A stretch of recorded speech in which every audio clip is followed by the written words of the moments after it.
আর সৃষ্টি যদি হয় এত সুন্দর না জানে তাহলে তুমি কত সুন্দর, কত সুন্দর তোমার সৃষ্টি যদি হয় এত সুন্দর না জানে তাহলে তুমি কত সুন্দর, কত সুন্দর। দুনিয়া সুন্দর, মানুষ সুন্দর, আসমান সুন্দর, জমিন সুন্দর, সুন্দরে সুন্দরে পাল্লা। জানি না কত সুন্দর তুমি আল্লাহ, জানি না কত সুন্দর তুমি আল্লাহ। ঠিক না বে ঠিক?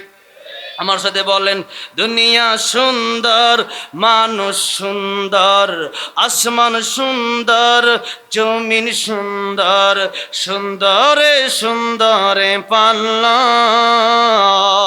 জানি না কত সুন্দর তুমি আল্লাহ, জানি না কত সুন্দর তুমি আল্লাহ। ঝরনা ছোটে চলে একে বেঁকে, পৃথিবীর বুকে কত ছবি এঁকে। নদীর কলতানে সাগরের গর্জনে, নদীর কলতানে সাগরের গর্জনে, ঢেউয়ে ঢেউয়ে দেয় পাল্লা। জানি না কত সুন্দর তুমি আল্লাহ, জানি না কত সুন্দর তুমি আল্লাহ। কোন সুবহানাল্লাহ। আল্লাহ রাব্বুল আলামিন বলেন, এত সুন্দর করে আমি আর পৃথিবীর কোনো মানুষকে বানাই নাই। সেই নবীকে যখন চর মারছি, ইহুদির হাতে থাপ্পড়ে দাগটা নবীর গালে পড়ছে। ও মুহাম্মদ, কেন বলতে তুমি ফেলে দিয়েছ?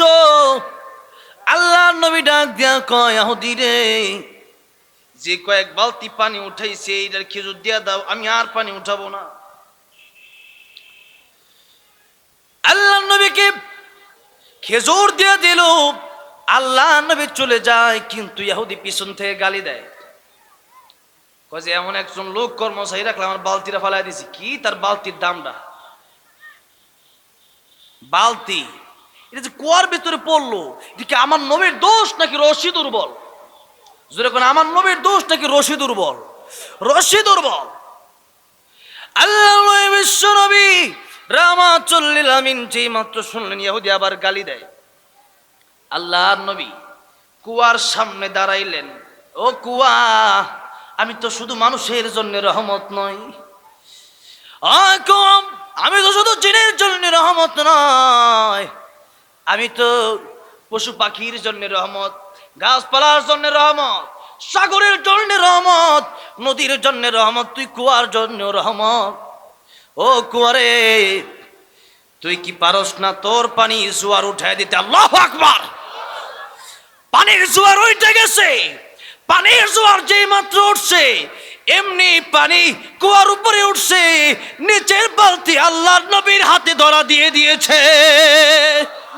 আল্লাহর নবী যেই মাত্র বালতি পাইলেন এমনি আল্লাহর নবী কইরা ইহুদি এই জন্য